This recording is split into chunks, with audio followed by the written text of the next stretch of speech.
Hello friends, welcome to PDW. Today we are going to discuss how China fooled the US or how US got itself fooled by China. आप सभी जानते हैं कि आज China और US की rivalry चल रही है।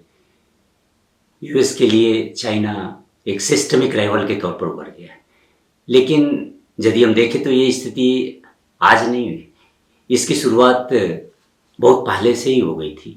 जिस समय 1972 में रिचर्ड निक्सन की विजिट चाइना हुई थी और उसके बाद चाइना यूएस रिलेशन में रीसेट हुआ, उसी समय से इसकी शुरुआत हुई।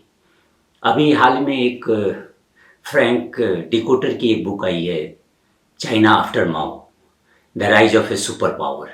उसमें इन्होंने इस बात की चर्चा की है कि कैसे यूएस हमेशा चाइना को एक गलत नज़रिए से देख रहा था, वो चाइना को सही समझ ही नहीं पाया।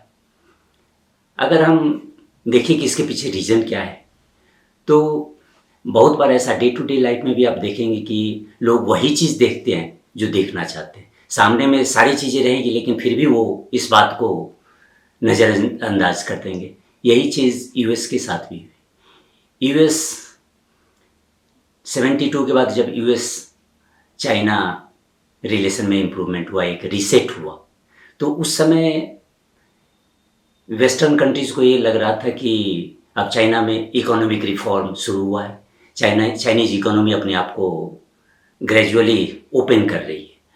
तो इसका ये लोग इस तरह से इंटरप्रेट किए कि ग्रेजुअली जैसे जैसे चाइना में ओपनिंग होगी वैसे वैसे वहाँ इकोनॉमिक प्रोग्रेस होगा, लेकिन साथ ही कुछ दिन के बाद लोग वहाँ के कैपिटलिस्ट सिस्टम ऑफ इकोनॉमी को एडॉप्ट कर लेंगे। लेकिन ऐसा कहीं नहीं था। चाइनीज़ कभी इस बात के लिए तैयार थे नहीं, और न कभी चाइनीज़ लीडर्स, कोई भी लीडर्स इस बात को का संकेत दिए कि China is going to adopt the capitalist system of economy. Even today president Xi Jinping, उसका फोकस कैपिटलिस्ट इकोनॉमी की तरफ नहीं है, वे कैपिटलिस्ट सिस्टम को यूज करना चाहते हैं अपने फ़ायदे के लिए। लेकिन सोशलिस्ट इकोनॉमी का जो मतलब है उनके लिए वो नहीं है जो माओ के टाइम में था। उनके लिए सोशलिस्ट इकोनॉमी का मतलब है कि जो मीन्स ऑफ प्रोडक्शन है उस पर स्टेट का कंट्रोल हो।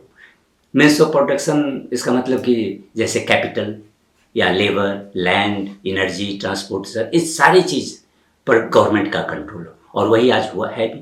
अगर आप देखें तो सारे जो कैपिटल है या money, it belongs to state banks, और सारे वहाँ के जो बड़े बड़े हाउसेज हैं वे भी स्टेट कंट्रोल्ड हैं।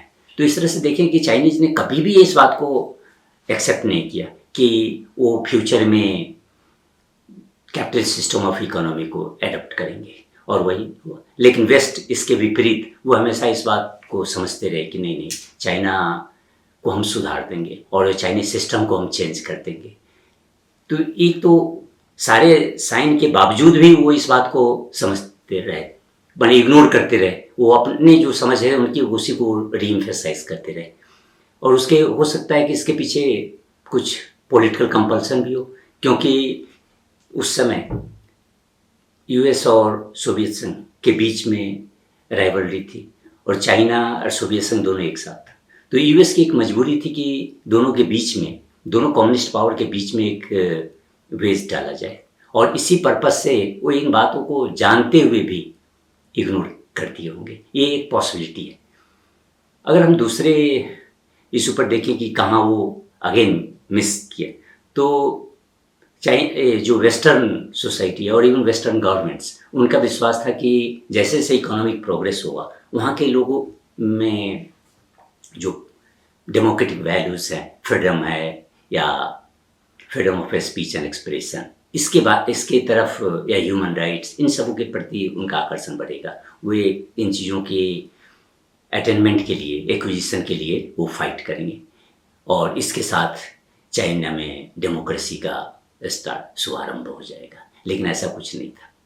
चाइनीज़ कभी भी ये नहीं कहे कि हम जो वेस्टर्न फॉर्म ऑफ डेमोक्रेसी है उसको अपनाएंगे। वो है एक, अभी भी वो है अथॉरिटेरियन सोसाइटी, लेकिन वो अपने को कभी भी अथॉरिटेरियन गवर्नमेंट के तौर पर नहीं प्रोजेक्ट करता। वो अभी भी अपने आप को एक डेमोक्रेसी कहता है, और दैट इज पीपुल्स डेमोक्रेसी या पीपल्स रिपब्लिक। ये नहीं कहता कि वी आर डिक्टेटर्स। अगर अगर हम एस्पेक्ट को देखें तो डेमोक्रेटिक सिस्टम में होता क्या है, एक तो सेपरेशन ऑफ पावर्स है, सारे एग्जीक्यूटिव और लेजिस्लेटिव, इन सबों का एक पावर कंप्लीटली डिवाइडेड होता है, और जिसके कारण होता है कि चेक एंड बैलेंसेस होते हैं। अगर एक एक्सेस पावर को यूज करता है तो दूसरा उस पर कंट्रोल करता है। मान लीजिए कि यदि गवर्नमेंट अगर अपने एग्जीक्यूटिव पावर को यूज करके वो चाहता है कि भाई जुडिशरी को या लेजिस्लेटिव पावर को, हम जो ऑर्गन्स हैं उसको हम ये अंडरमाइन करें उसके पावर को, तो उसमें बैलेंस ऑटोमेटिक हो जाएगा। लेकिन that is missing in China.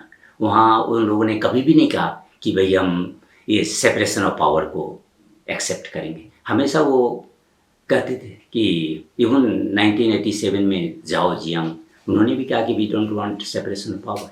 अभी अब आप देखें तो शी जिनपिंग वो पार्टी के जनरल सेक्रेटरी है, साथ ही चाइनीज प्रेसिडेंट है, तो यानी एग्जीक्यूटिव पावर भी है उनके पास।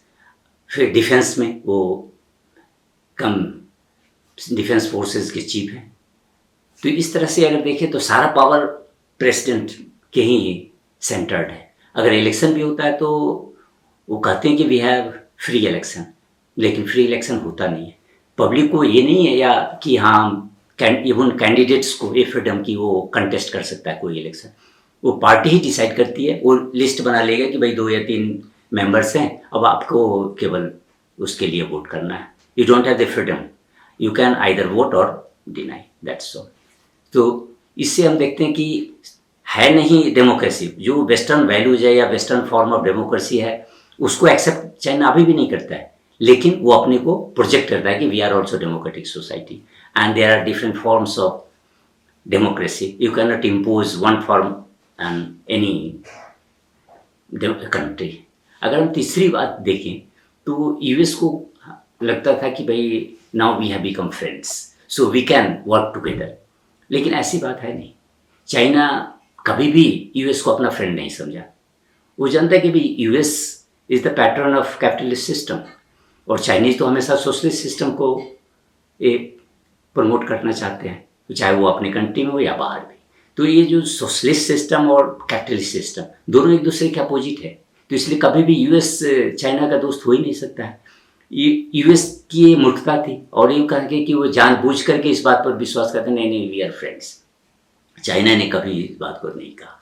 इवन 2008 में जब लीमन क्राइसिस हुआ और ग्लोबल लेवल पर इकोनॉमी की स्थिति काफ़ी डैमेज हुई, तो उस समय चाइनीज जो थिंकर्स हैं और even Chinese think tanks they this is the collapse of the capitalist system, but we have survived and that's why the socialist system जो है वो फार बेटर है। और इसलिए ने 2009-10 एक मुहिम चलाया कि कैपिटलिस्ट सिस्टम या इवन वेस्टर्न मॉडल जो है वो डेवलपमेंट का वो फेल हो गया, so Chinese model of development is the best. इसीलिए वो हमेशा इस बात को प्रोपोगेट किए, लेकिन ग्रेजुअली फिर उसमें टोन डाउन हुआ, इसलिए कि चाइना में भी बहुत सारे प्रॉब्लम्स उभर के आए।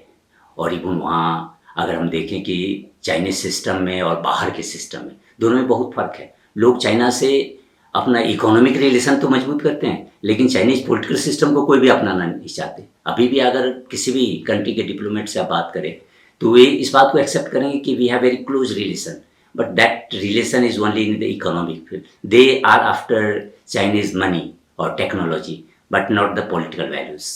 उसके हिसाब से तो अगर देखें तो सारे थर्ड वर्ल्ड कंट्रीज़ या डेवलपिंग कंट्रीज़ का लें, वहाँ इंडियन सिस्टम को ज़्यादा वैल्यू मिलता है।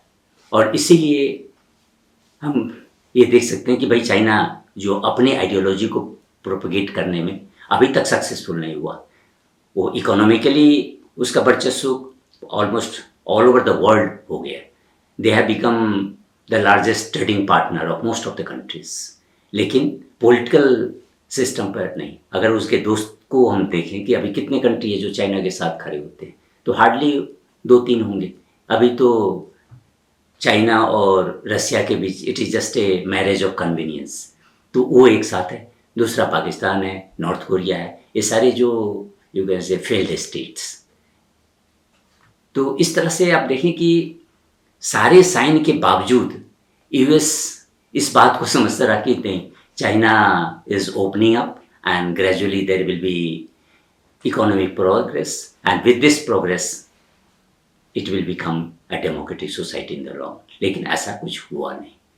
दोस्तों, यदि आपको इस तरह के वीडियो और भी चाहिए तो आपसे अनुरोध है कि आप इसको लाइक और सब्सक्राइब करें, ताकि जब भी कोई नया वीडियो अपलोड हो तो आपके पास इमीडिएट नोटिफिकेशन आ जाएगा। Thank you.